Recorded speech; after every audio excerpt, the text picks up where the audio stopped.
According to the National Geographic, one of the greatest fossil discoveries of the past half-century has been made. As the discovery was unlike anything made before it, it was decided that a new species of human ancestor has been found. The anthropologists led by Lee Berger are calling it Homo naledi. The discovery was made in South Africa deep down in a cave, and in fact over 1,550 specimens were found from apparently 15 individuals. It all sounds kind of exciting, doesn't it? Well, welcome to another edition of the Bible in the News. Although on this subject, the Bible is not getting a whole lot of coverage, if we're honest. Well, again, according to the National Geographic article, it read, skulls, jaws, ribs, dozens of teeth, a nearly complete foot, a hand, virtually every bone intact, arranged as in life, minuscule bones of the inner ear, elderly adults, juveniles, infants, identified by their thimble-sized vertebrae.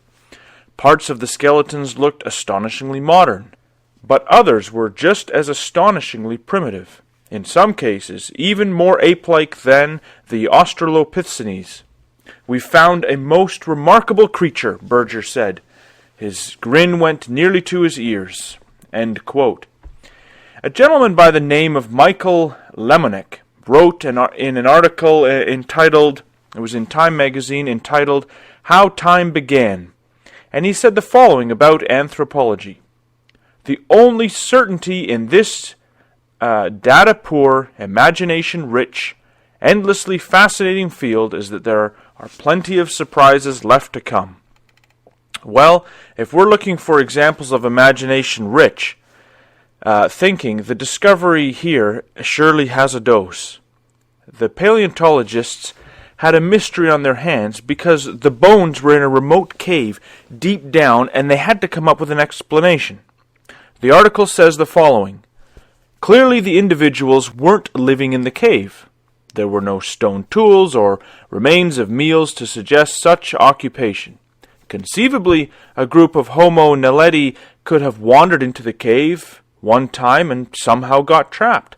But the distribution of the bones seemed to indicate that they had been deposited over a long time, perhaps centuries. If carnivores had dragged hominin prey into the cave, they would have left tooth marks on the bones, and there weren't any. And finally, if the bones had been washed into the cave by flowing water, it would have carried stones and other rubble there too. But there is no rubble, only fine sediment that had weathered off the walls of the cave or sifted through tiny cracks. And this isn't my quote, this is continuing in the article. It says, "When you have eliminated the impossible, Sherlock Holmes once reminded his friend Watson, whatever remains, however improbable, must be the truth." Well, having exhausted all other explanations, the article carries on, Berger and his team were stuck with the improbable conclusion that the bodies of Homo naledi were deliberately put there by other Homo naledi. Until now, only Homo sapiens and possibly some archaic humans such as Neanderthals are known to have treated their dead in such a ritualized manner. Well, unfortunately, other scientists are already coming out and saying, "Not so fast, Berger." The following was written in the Sydney Morning Herald. Quote, "Some scientists say the conclusions are hasty. In science, there is always a gap between the data you have and the interpretations you draw. And in the case of proclaiming a new species, the gap is really huge," said Christoph Zollikifer of the University of Zurich. Others say the fossils belong to an already named species. The University of California's Tim White said from what he had seen, the fossils belonged to Homo erectus, a species discovered in the late 19th century. New species should not be created willy-nilly. In order to claim a new species, one has to demonstrate that it's different from anything that's ever been known, he said. White noted the published findings included a table comparing 83 anatomical features of naledi with other species. When you look across those characters, where it's claimed to differ from Homo erectus, you find the portrayal of Homo erectus is often inaccurate, and only 13 of the 83 characters are even alleged to be different, he said. Questions have also been raised about the failure to date the find and the theory that the species might have disposed of its dead, which has been proposed as the most plausible scenario. Naledi's lead scientist, Lee Berger of Johannesburg's University of Witwatersrand, countered that his critics were the ones showing haste. He said they should not shoot from the hip based on their preconceived ideas, but look at these papers and give a thoughtful critique to the peer-reviewed literature. We were able to mass the intellectual power and energy of more than 60 scientists. That logically speeds things up, he said. End quote. Well, Lee Berger feels a little better about his findings, and the National Geographic quotes Berger as saying, "The message we're getting is of an animal right on the cusp of transition, Australopithecus to Homo."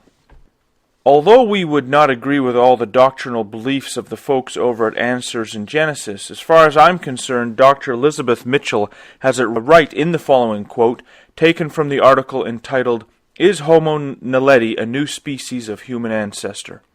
And she writes, "We know from God's word that nature did not experiment with how to evolve humans. God told us he created two humans as well as land animals, and that includes apes on the same day. That means that there could be no evolution involved. Scientific observation also confirms that living things only vary and produce within their created kinds. Therefore, whatever species these bones represent, we know that they cannot be any sort of intermediate between apes and humans. The only way to find an ape-man, or a bridge between apes and humans, is to misinterpret fossils either of an ape or a human as something in between. These fossils, like so many others before him, may reshuffle the family tree. That evolutionists are constantly drawing and redrawing in their efforts to create for us a history apart from God. But they will not reshuffle the truth about human history or what it means to be human. We know that God created man and land animals the same day without evolution. We seriously doubt the original owners of the naledi bones, that was the cave that they were found in, bones were among those the descendants of Adam and Eve. As the preponderance of the evidence suggests, they were animals, one of the variations that developed among apes.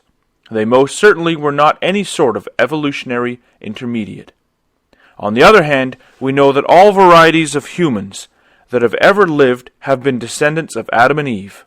The variations that developed in some groups of humans dispersed from the Tower of Babel have nothing to do with human evolution. The issue is that we were not there. It may have been fun to imagine what might have transpired to get a bunch of bones from tall ape-looking creatures in a distant cave, but we were not there. God is, however, very clear in the Scriptures that he created man and the animals. Christ says the following in John 1 in verse 1-3. "In the beginning was the Word, and the Word was with God, and the Word was God. He was in the beginning with God. All things were made through him, and without him nothing was made that was made." And just in case there was any confusion, God repeats the fact that the creation was in 6 literal days outside the book of Genesis in Exodus chapter 20 and verse 11. I quote, "For in 6 days the Lord made the heavens and the earth, the sea, and all that is therein, or in them is, and rested on the 7th day." There simply is no getting around the fact. So for those of us that read the Bible, there is certainly no room for a theistic evolution type scenario as far as what God has told us. Further to this, to say so would be putting death and disease prior to Adam, which is clear foolishness. At the end of the day, it all boils down to who the ultimate authority is and who we are going to believe, the paleontologists and their best guesswork, or God himself, who was there. Typically on this program we discuss Bible prophecy, and on that subject there is not an ounce of doubt that the Scriptures are bang on. As God himself says in Isaiah chapter 43, verse 9 and 10, in relation to the prophecies concerning the Jews, he says, "Let all the nations be gathered together, and let the people be assembled. Who among them can declare this, and show us former things? Let them bring forth their witnesses, that they may be justified, or let them hear and say, It is truth. Ye are my witnesses, saith the Lord, and my servant whom I have chosen, that ye may know and believe me, and understand that I am he. Before me there was no God formed, neither shall there be after me." With the Jews back in the land, it's clear that God was right, and so why doubt him on creation? Besides, we believe in the resurrection, as it says in Acts 26 and verse 8. Why should it be thought a thing incredible with you that God should raise the dead? And well, if that's the case, I say, why should it be thought a thing incredible with you that God created the heavens and the earth? Join us again next week for another edition of the Bible in the News. If you would like to support us, or would like to find out more, please subscribe to the Bible magazine, and if you're already a subscriber, please send a copy to a friend and help us get the word out. All that can be done at BibleMagazine.com. Thanks, and come again next week.